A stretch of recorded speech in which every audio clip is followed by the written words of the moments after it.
I walked in the place, sat by the bar, all the drinks on me, don't go too far, sitting by the bartender, asked her.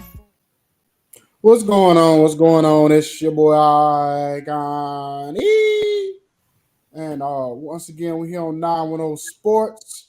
You know what I'm saying? I want to thank God for this opportunity for to come on here for another weekend with my brothers on this great platform. I'm going to start from my right to my left. I got Mr. Georgia Everything. I know he's excited because he just got to the first weekend of the baseball season. So I know he's super excited. Got my brother Steve O in the building. What's going on? What's happening? What's going on, everybody? How y'all doing? And then down to my bottom, I got my other brother, hailing all the way from South Carolina. He might be a little salty this weekend because them girls took the L this weekend, whatever. But he be all right. Him and Crystal down there in South Carolina. I I better got check my on man, Crystal. Mr. Personality himself, Jacob, the great. What's going on, brother? Man, what's happening, man? What's happening, man? Glad to be on this side of the dirt. You know, hey, they lost, man, but don't stay there and make no adjustments, man. And Right? Boston ain't Isn't do it that. crazy? Boston ain't do nothing the second half, so you deserve to lose. So you know, uh, winners make the sacrifice to win, man. You got to rise to every occasion. So if you don't, you get left out behind. So, but we here, Yes, sir. you know. Yes, sir. Yes, sir. So we'll go ahead and introduce this young man to the right of you, and let's get this interview cracking. All right, man. This morning we have Coach Kalvin Rymer out of Maryland, Advanced Prep Academy, who he just became the head coach. And congratulations to him on that. And we want to welcome him, man. Welcome to the show, my brother. I appreciate you having me this morning. Yes, sir. So man, tell us a little bit about you and where you started on the coaching aspect, man, and how long you been coaching and why are you so passionate about coaching? So I started, I say it was 2013 when I first got my first job here in my hometown of Orlando, at Orlando Christian Prep. And from there, it just kind of took off for me. I was there for 8 years, immediately for a year, and then now I'm at Advanced Prep Academy as the head coach. But, my passion is for the kids, definitely, I think this generation is kind of losing that. It takes a village to raise a child. So with the coaching aspect, as men, as we step in these kids' lives and kind of help, guide them through life, that's kind of my passion with it. Also as far as the game goes, just coaching them and teaching them, how it goes, but also just the life aspect of things is really what drives me to continue to do this thing. What has been your biggest struggle mentally and emotionally working with the kids? Because if you work with them, you gotta work with the parents, and sometimes, man, when you working with the parents, a lot of them is not understanding. Some of them don't even understand their kids. So, would you have to step in and be like a counselor, a pastor, a coach, a friend, a mentor? You know, how has that been for you? On the field and off the field. It has its struggles sometimes. It's definitely difficult, especially when the parents are kind of not really invested. As kids get older, it tends to that support times goes away. So it definitely has its challenges, and this generation, like I said, is going through a lot of problems. I remember growing up, we had little things here and there, but like now, you got 15, 16, 17-year-olds dealing with adult problems. So it's a lot more of a mental thing for these kids growing up now that is definitely challenging. And, sometimes dealing with parents, like you stated yourself, not really knowing too much. So they're really kind of putting it all on the coach's plate. They're kind of, hey, here's my baby, Right. passion for it, you find a way to get through. Okay. Okay. And so you, as an aspect from a coach, man, what are three things that you tell kids when they first come to you? You know, the first time they come to you, you know, when you meet with them and their parents drop them off. What is that presentation from a coach to a student athlete like? So on family, and I listen. You put your child in my hands. I'm gonna help raise him to a young man. Like I stated before, it takes a village to raise a child, and then I'm big on accountability, excuse me, and tough love. So I'm not gonna be here and I'm gonna baby nobody, but at the same time, I'm gonna show you that I love and care for you. But we gonna get the butter from the duck, as they say, and and groom you into a nice young man. Okay, appreciate that, coach. Back to you, Icon. So basically, well, I stayed in Orlando for like 5, 6 years myself, so I know all about the Florida scene, Florida area. A lot of crazy memories down there for 5, 6 years I was down there. But Tell anyway, us about huh? tell us about one. No, No, no. I plead the fifth. I plead the fifth. But Oh boy. anyway, I'm trying to get somebody in trouble. But anyway, so basically, what over the my Florida used to be one of those hot spots as far as a lot of high school kids and going to these major colleges, and a lot of them would stay home and dominate in the area.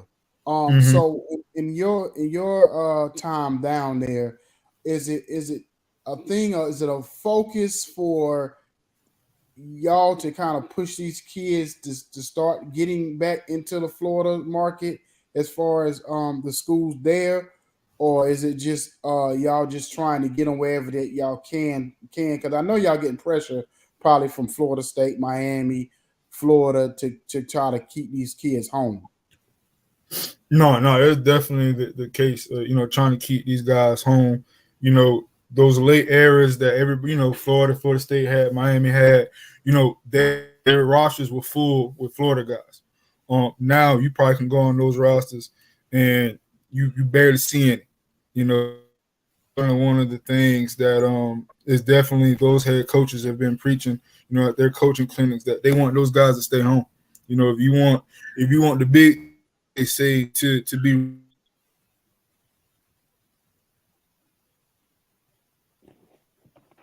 the Bama's, the Georgias, the Clintons and stuff like that. Now you got Dion with Colorado, even plucking some Florida kids. It's gonna be tough, but to get those kids to stay, I think they like Florida State did a good job this past year. Winning games and showing that that relevancy again. I think if those schools can get back to doing that, then these kids will want to stay home and continue those predominant years and years past. Okay, so for you, how has the NIL and the NIL market and the transfer market, how has it affected, or um, how have you dealt with it with your kids? What kind of advice do you give them, and how has it affected you as a coach? Now, as far as us with being a post grad, it doesn't affect us too much, but it does kind of hurt.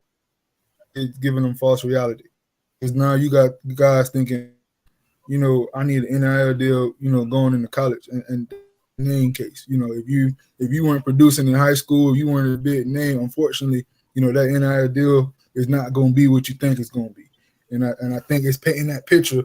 A lot of guys thinking, oh, well, coach, I'm gonna try to go there. But my thing is, if you ain't producing, if you ain't no baller, then don't even think about this school giving you any kind of deal. So it's a good thing, honestly, for kids. Because at the end of the day, these universities are making millions off of millions of dollars off these kids' names. But at the same time, the caveat is kind of make it make sense per se. Like we got to be real with these kids and not false hope and kind of really break it down to them and explain how the NIL deal works and there's understanding the business side of things. So I do feel as far as the business side of things and how these NIL deal stuff kind of works, and it's giving them the knowledge. They have the knowledge to understand, and the parents have the knowledge to understand what that is, then it'll work. Because I know a couple states now are allowing high schools to have NIL deals, and I think Florida going to be real close. So that's going to open up a can of worms, and we're going to see how that goes. But again, it's just if parents and players can have the knowledge to understand what that kind of is and how that works, then I definitely think it could be Okay, so before I give it over to Steve-O, one other thing that we've definitely been dealing with in sports, especially when the youth over the last few years, is the mental health part of it. So as a coach, when you have a kid that you see that may be struggling with some mental health type things, especially with their with their confidence, or maybe struggles they may have at school or at home or whatever is going on, what's your approach in trying to assist or to help them get through those type of things? No, definitely. It's more so at that time I kind of take the whistle off my neck, and then kind of be that dad figure, that mentor for him at that time. Because at the end of the day, I can sit there, learn them and kind of keep pushing, but not understanding what's behind it. I remember a time when I was at Virginia University of Lynchburg, and one of my position players were kind of going through it. And, his performance in the beginning of the camp was great. And then, mid-season, it started flooding, kind of trying to figure out what was going on. He had a lot mentally dealing on. So just kind of understanding that it's okay to take the reins back and kind of care for these kids. Because that's all they want. That's all they want is to understand them and kind of, help them, kind of guide them the right direction. Okay, go ahead, Steve. Oh, can y'all hear me? Yeah, we can hear you, man, loud and clear. There you go. Coach, man, how do you think social media has influenced the kids nowadays when it comes to as when you were playing or when you were coming up versus now how you have to deal with kids in social media? How do you find a balance with that? Because I know that's big now with kids. I have a teenager myself, or a 12-year-old myself. Yeah, it definitely it's a good and bad thing. I know I came up in the era where, social media really wasn't a thing. I didn't really know what was around the country. You had little things here and there, but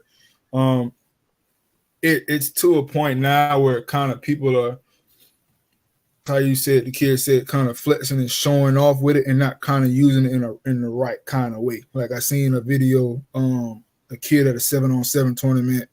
He wore like a Versace jacket or something crazy. I seen that too. Yeah, man, I saw that. And I'm like, okay, I get it.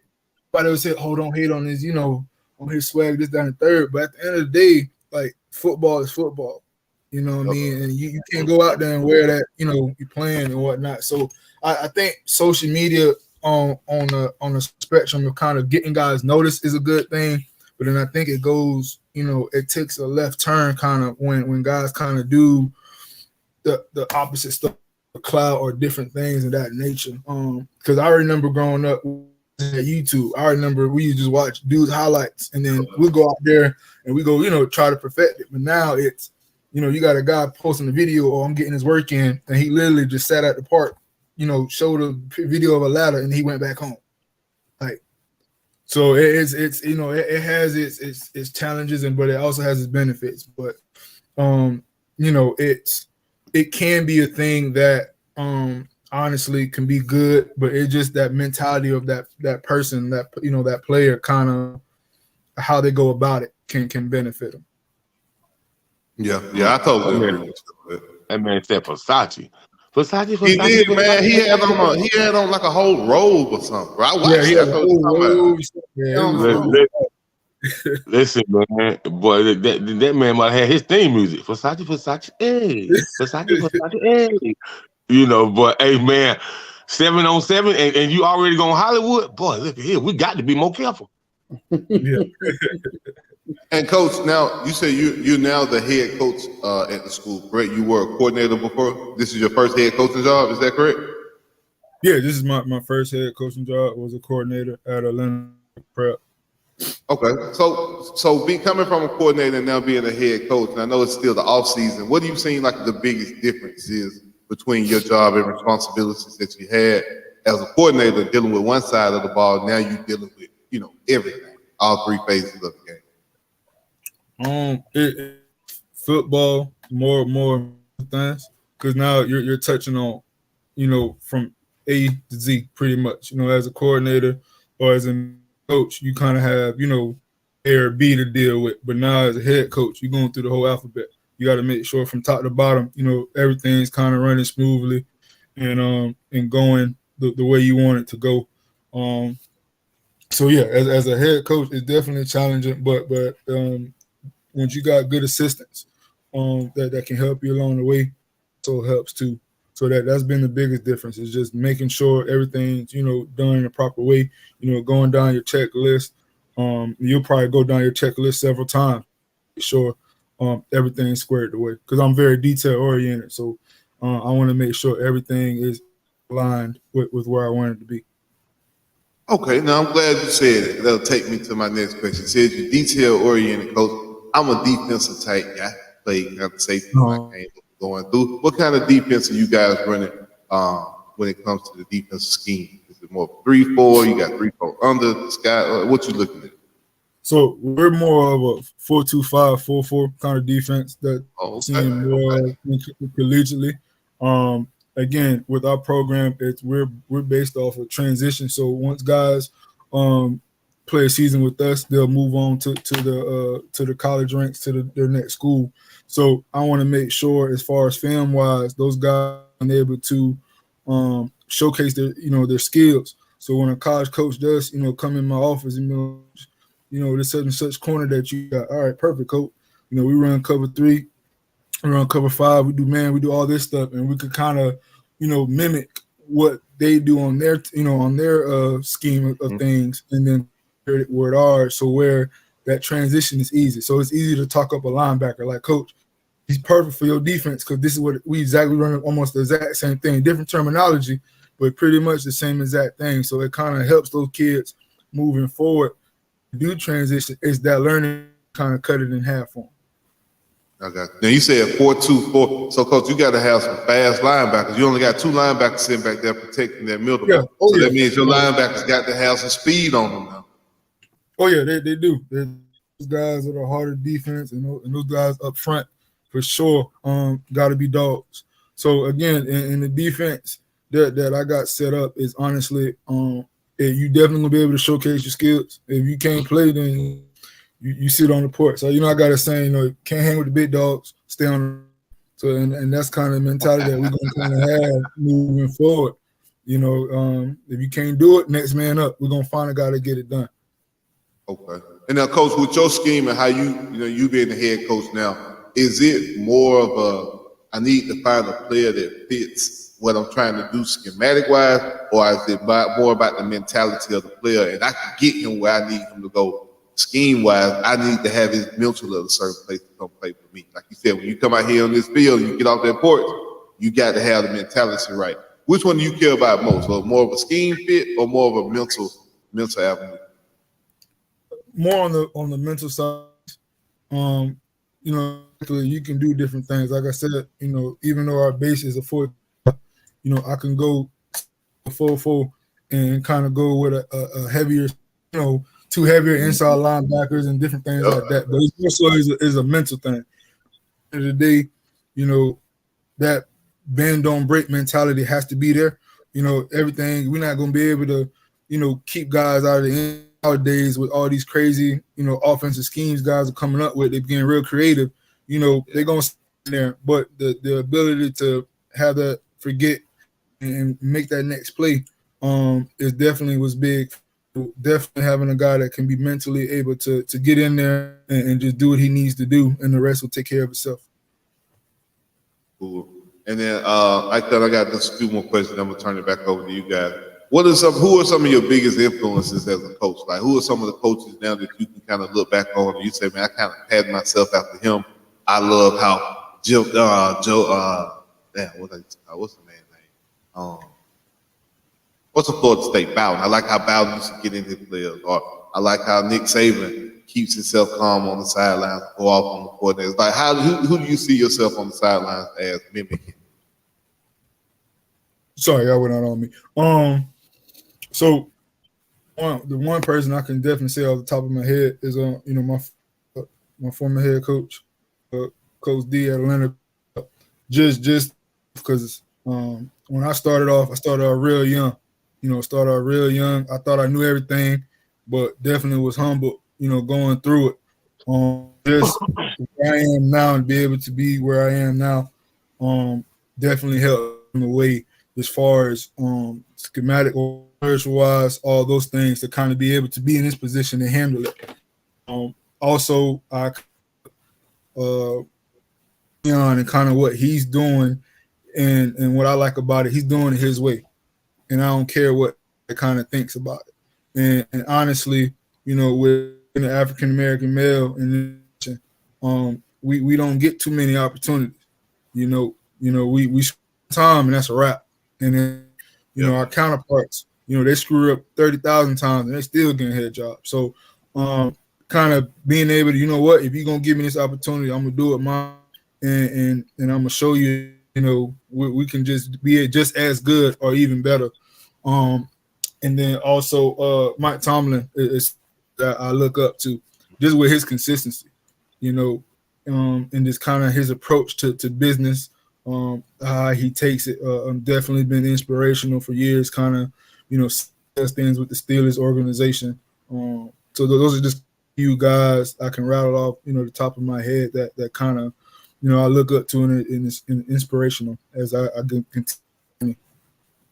All right, cool. Definitely, man. Mike Tomlin, that's a name that, because I asked a lot of coaches when you guys come in here, like some of y'all influences, as being trying to be a young aspiring coach myself. Just trying to see who people name, and I don't have a lot of people that name Mike Tomlin, and that's definitely somebody who I feel like you said, exemplifies that consistency that we're looking for, and the longevity of that position. So, Coach, one more thing, man. When you played growing up playing football, what position did you play? I was a lineman. I played offensive guard and I played center. All right, give me your top four. You only got 4 spots. Give me your Mount Rushmore of offensive linemen. Give me your top. Mount Rushmore, man. You got 4 spots, man. Gee, that's tough. Honestly, that's tough. There's so many good ones. I definitely Larry Allen on everybody's list. Larry Allen on everybody's list. Let me get that out your way. Yeah, he's on there. I definitely will have to probably add Orlando Brown on there. Yes. He was just incidental. Shoot, man. Got 2 more spots, folks. You got 2 more. The thing about offensive line, like we such. What about Muñez? Is it Anthony Muñez? Oh, everybody named him. Yeah. You showing your age a little bit, Icon, but everybody. There we go. I'll probably put Jeff Saturday on there for sure. That name. Okay. Another first. Yeah, I ain't never heard that one before. Okay. And the reason being because I was on the shorter side of the offensive lineman, so he kind of showed that to be 6'5", 6'6" to go get the job done. Just Saturday, and then I'll probably throw Trent on there as well. Yeah, I wasn't gonna influence it, but Trent Williams is definitely. I definitely throw Trent on there. Just, now that position is becoming much more even. It's always been viable, but now it's like you getting guys, offensive linemen running 4.9s. Like it's crazy. The athleticism, just now the true importance that guys are taking out, and they just taking it whole nother level. Like I had a recruiting visit not too long ago, and I had a kid, walk in, and he was chiseled. Like I won't say 320, but he ain't look 320. Like he looked chiseled up. Oh yeah. The body types and how it is, like the standards have been set, now for those. Yeah, I appreciate that, Coach. Go ahead, I'll turn it back over to you. Well, Jacob, my bad. Thank you. Coach, so with you coaching other places before you got the head coaching job, what was the experience of you being the coach in what type of lessons did you learn to allow you to be prepared to get a head coaching job? It honestly, it was a lot. This thing with me, I first want to start with is with loyalty. I said I got my first coaching job at Orlando Christian Prep, and I was there. I want to say for the first 2 years, and then I left because I thought I was ready to go be a offensive coordinator. And that kind of dissolved itself. Let's say that. And then Coach D was gracious enough to bring me back, and then I was there for another 4 years. In those 4, we won 2 state titles. So just in that time span, I kind of learned. Again, it's more to this game than the meets the eye.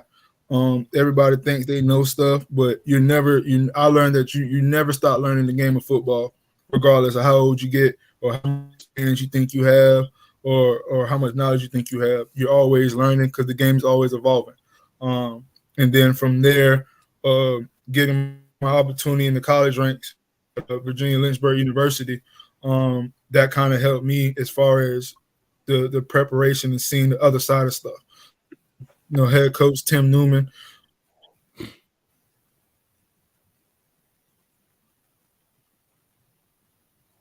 They're oriented. Our meetings were like, with Chris, he always had it planned out. He always was like throwing out scenarios of what if this happened, how would it? And it would be ironic because almost every single thing or scenario he threw out there dang near happened. And then we kind of looked at it as a staff, we looked at each other like, man, that's crazy that he kind of put us through it beforehand. So when it actually happened, it was like, oh, I know how to go about it.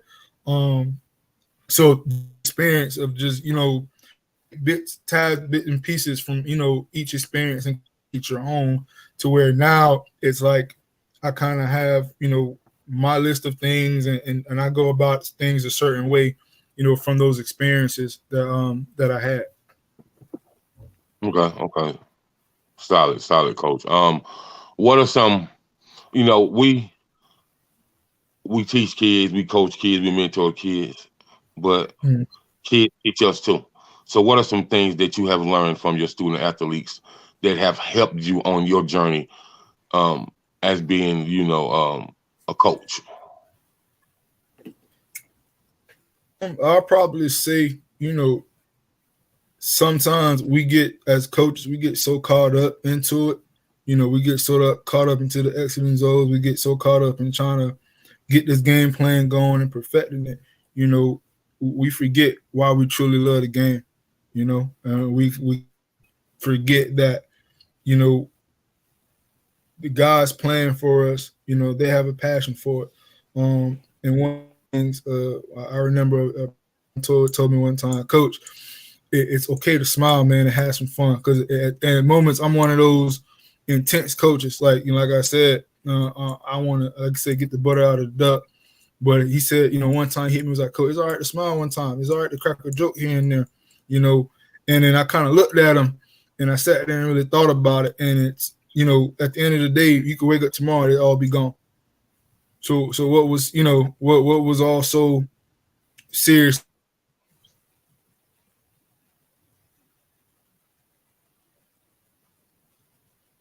I definitely say one of the life lessons that was, have more fun with it.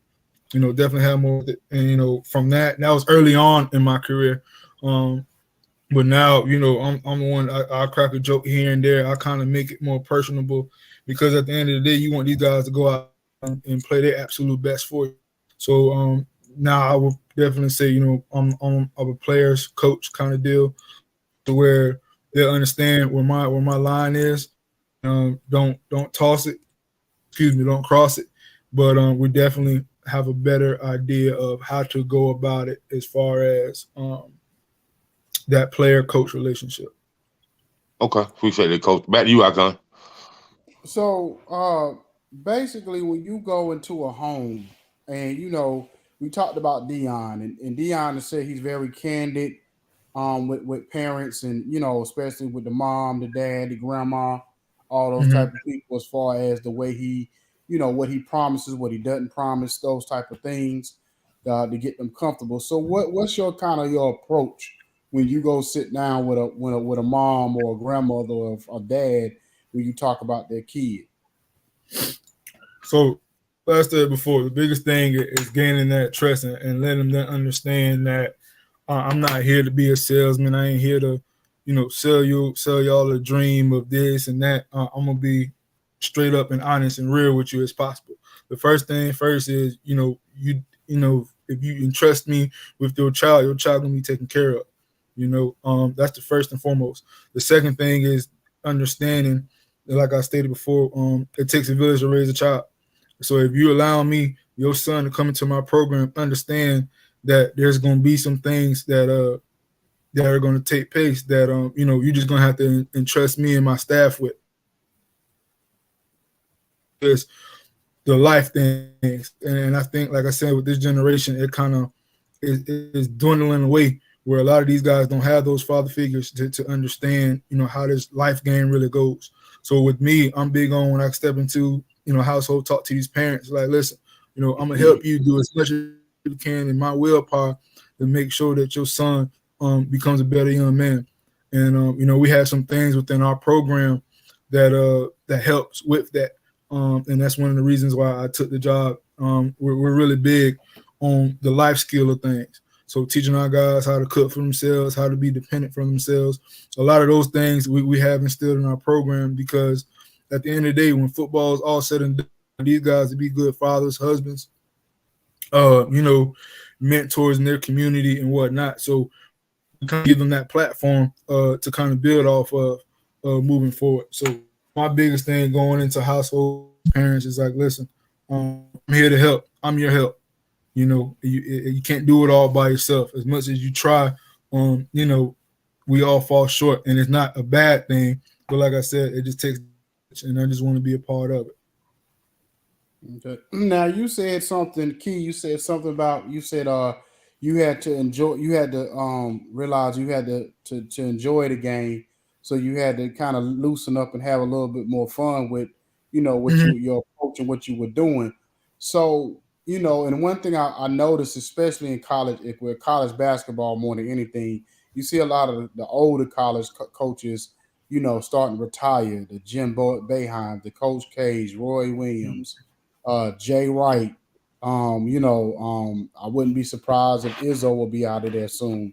And I think some of you hear him in their post press conference when they finally make that decision. A lot of it has to do with the I guess now how the kids are, where you can't yell at them, you can't come at them the same way, and because they'll transfer, or they Mm-hmm. get criticized for coming at them too crazy. So do you how have you seen over the years the way you approach these players, and how you approach them? If you go too far to the left on them or too far to the right, how do you kind of balance those type of things, of the way you kind of the mental aspect of and the psychological aspect of how you deal with your player?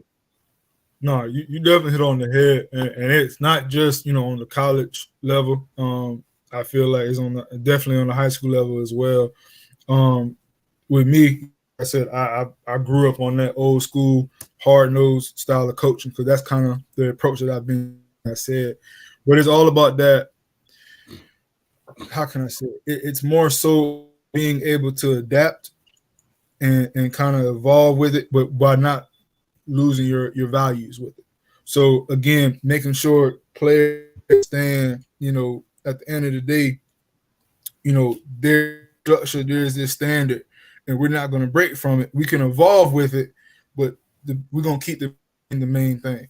And I feel like nowadays, uh, like you stated, a lot of guys or players per se are kind of bucking the system, or trying it with this again, like Steve O said, with the social media stuff. Like I've been here, I remember I saw a video when Kirby Smart, when he was giving his pregame speech how to play TCU, being recorded. Like back in the day, we ain't never know what a coach said in the locker room. Now it's so it's so open and it's different things to where, you know, that kind of plays a factor into it too. You know, with being in a social media era, you know, some coaches have to be careful with what we say. You know, old saying that we all know as coaches back in the day that coaches always say, but then now we kind of might not be able to say it because it might be taken away. Or I don't know, I seen a video of a coach doing a particular off-season conditioning drill, and people bashing him like, "How dare you do that?" In the back of my head, I'm like, we did that every summer. That's a regular thing.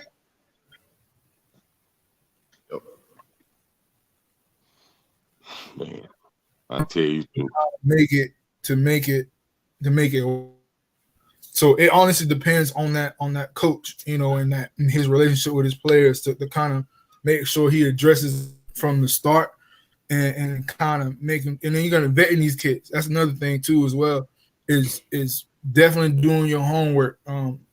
On the bigger scale of stuff with these guys, you know, they got these 4-star guys, so they just recruiting, but doing your homework on what you're bringing in your program. I know for me, I look for those type of things. My staff, we look for particular stuff.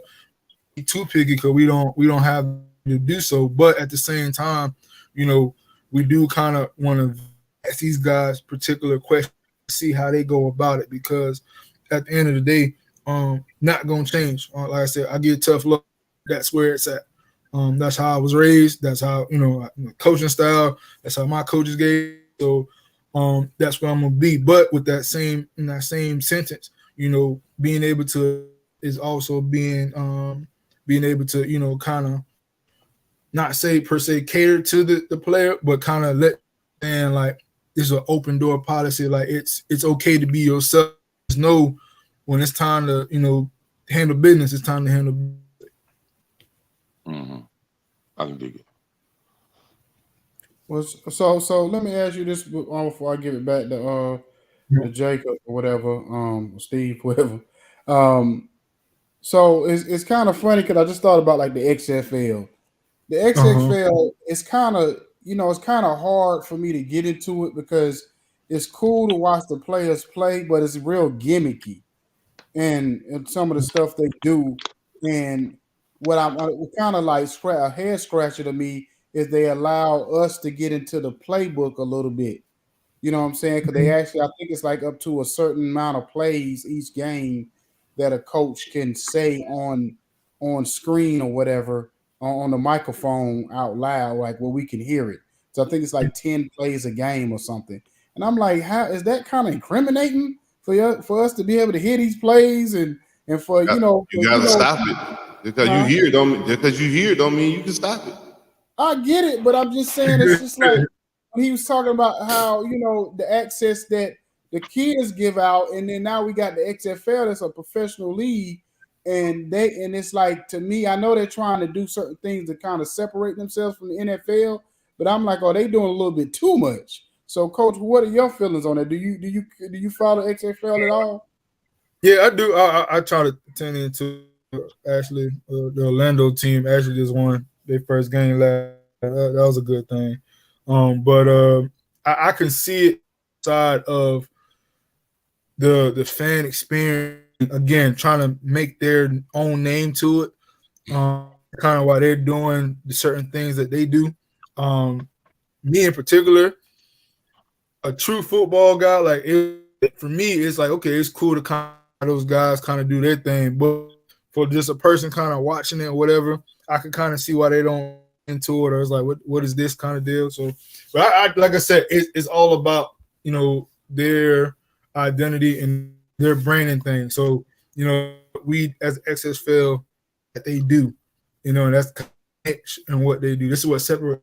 Like when somebody asks what separates NFL from the XFL, so you know, here's their little things. We allow fan access. I think they do the in-game interviews. Like a dude make a touchdown, the dude right up in the face asking them, you know, how you feel about that play.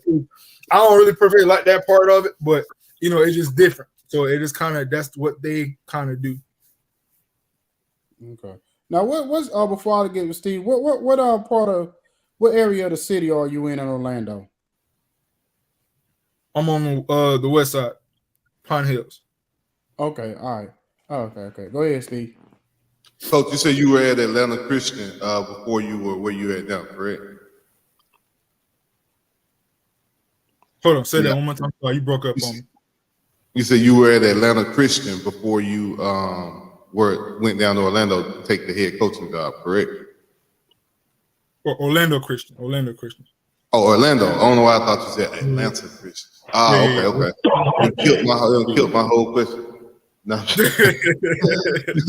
it did for real though. But Coach, what do you see the biggest difference between the two institutions that you're at now, or if there is a difference between the two, as far as kid wise, or maybe staffing wise, equipment wise? Now I ain't trying to get you in trouble. I ain't asking you, throw nobody on the bus. But what do you from the beginning, or from your short time there, like what do you see the biggest difference is going to be, good or bad, that you're going to face at the new school? There's a difference. There is a difference. With the program and Advanced Prep Academy, we're a post-grad prep school. So we're kind of like that transition from when those guys graduate out of high school, and trying to go to the next level. As far we're kind of that gap, they call it like a gap year. So the kind of guys that's not quite ready for that college atmosphere, whether it be academically, physically, mentally, type of deal. They take that off year, right, and then they'll be able to transition. I got you. Yeah, so that's kind of what the deal is. But as far as just between the two as an overall, there's not much difference outside of just the recruiting type deal. They're the same, parents are the same. Football it into a trend of where is what have you done for me lately kind of deal. Yes, on the coaching side of things.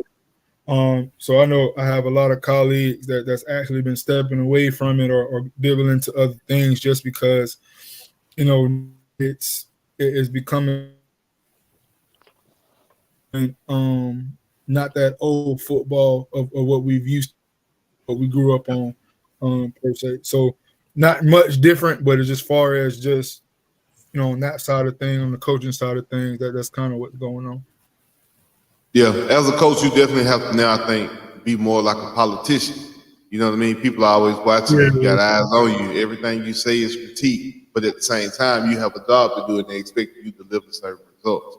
So, no, I agree 1,000% with what you're saying. Coach, I know that the transfer portal has, I would say, kind of hurt the high school levels when it comes to kids getting the offers, or kids nowadays not getting as many offers as they normally would. Because as a college coach, if I can get someone who's been somewhere eating a nutrition program, lifting weights in their weight scales and their weight conditioning program versus a high school student who's coming fresh out of a high school, I can understand why the transfer portal is what it is and why the big time coaches are wanting kids who've already had that experience. Have you seen a pushback now or the increase in the athletes that you have access to because of the transfer portal? Yeah, definitely seen. I definitely say access to guys that you normally wouldn't. To the NIL deal, the transfer portal, I feel like it has its pros and its cons. I understand it. If a coach is able to go, a player should be able to do. But that's why I always tell guys, you don't commit to a coach, you commit to a school. But on the other side of things, it does, like I said, it has given me, access that normally wouldn't be still available. You're talking about, just for instance, linemen at 6'6" that are not bad. If you take out the transfer portal, you guys are probably signing, D2 FCS type schools. But with when Joe Schmo that was just playing at USC and he happens in the transfer him, why would I not take him over a guy when he's ready to go right? So, and then it gives a false narrative to some of these guys. Like I had a recruiting situation to where a kid was like, yeah, I'm just going to the school, then I'm going to transfer in the transfer portal. And I'm like, first of all, you got to be a starter as a freshman. You got to make sure you're a freshman All-American. Like it's such a laundry list of things that you got to do before you think you can just go to school and hop in. Like I'm gonna go to this smaller school, and then I'm thinking I'm gonna be able to hop in and go to a bigger school. It's like that false reality. It don't work that way. it don't work that way. So he just knew he was gonna come into y'all school and dominate, coach. That's what it did. He just knew he was gonna come dominate that level. You ain't got no dogs like him on your roster already, so he already know he good. Yeah. Yeah. So definitely the transfer portal, it has, like I said, it has its pros and its cons, but it definitely has been beneficial as far as me and my program, being able to help guys navigate. And then the thing about us also is, guys come to our program, they don't lose any eligibility.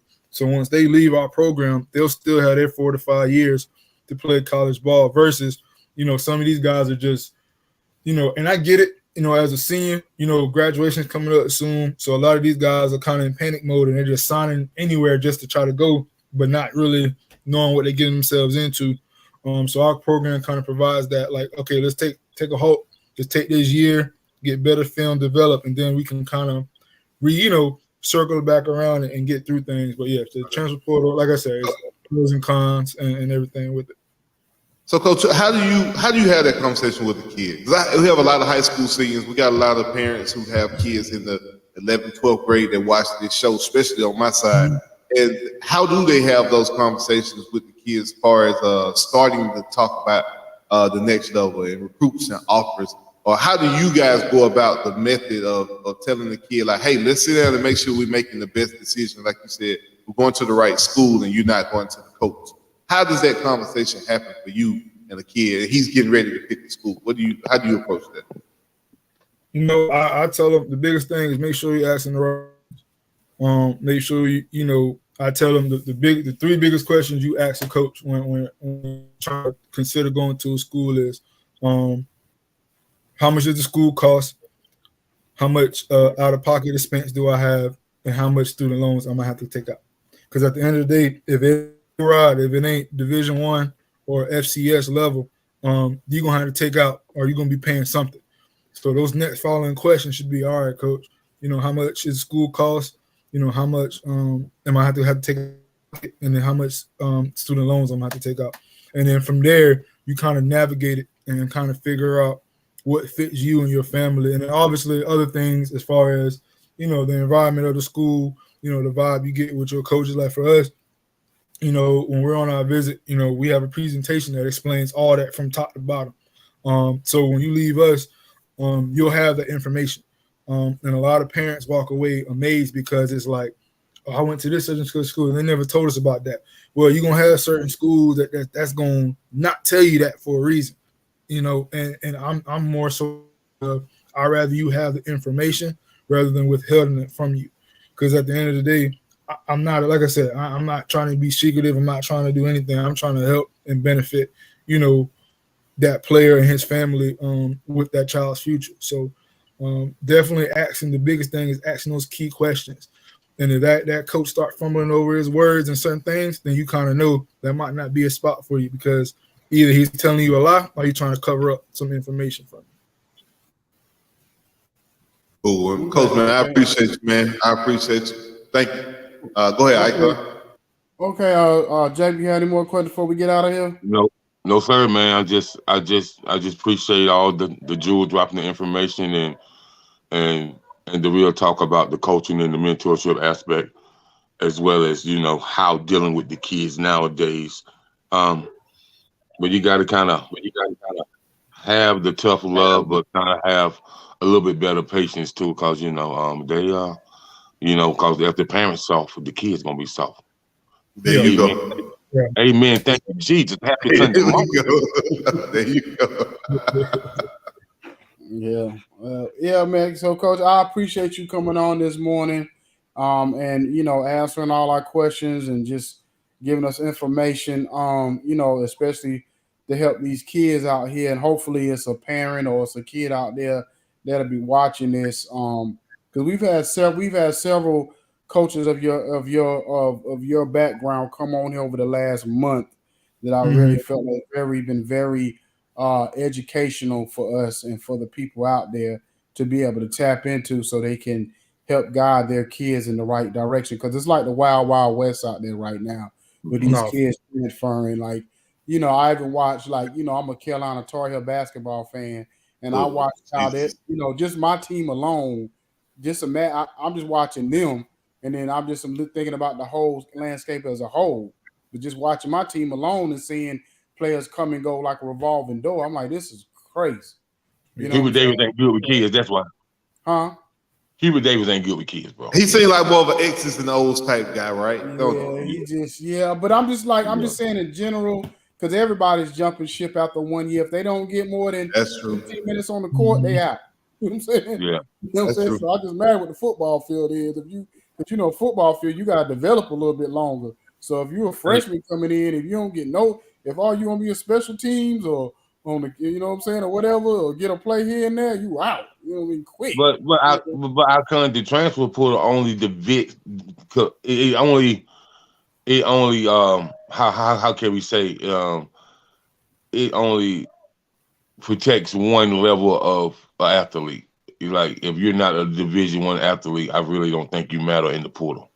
Like I really don't think it matters. You know, That's really sad. it don't matter. You know, if you can play for Texas and you can transfer to Alabama or you can transfer to Georgia, but if you play for Texas, Southern Christian or something like that, or Columbia, Southern Christian, like I don't think the transfer portal benefits you that much because they ain't checking for you to give you an NIL deal. I think it just benefit the Division I kids, and so that's just that's why I don't get wrapped up in it in the transfer portal. Yeah, I feel you. And I'm not gonna give you a deal for $1 million, man. And when like I don't think it's fair amongst all kids because all kids got their blood, sweat, and tears out there. Mm-hmm. Yeah, you're right. Well, Coach, where can they find you? Where can they find you and either contact you or just follow you as a whole? Definitely, they can follow me at Twitter. That's the biggest social media account. And it's obviously you see on the screen. It's at Coach Rymer. And definitely can get in contact with me via that way. And then we also have our program Twitter and Facebook page as well, Advanced Prep PG. They can also contact me through there. So the biggest, like I said, with us is just giving that information, and we're big on just being the help. We just want to be that help as far as helping navigate. Like you guys explained a lot. There's this whole portal world, everything is crazy. So, being able to give people the information, that's key. And once you have the information, you can do whatever you want with it. Okay, appreciate it. So we about to be up out of here. I got myself, Icon E, my man Steve-O, aka Troy Ave, this morning because he tried to incriminate me earlier.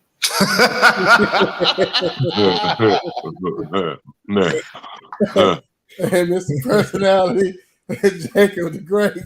We got my man, the coach, Kalvin Rymer on here, and everybody y'all follow this young man, and keep his program going.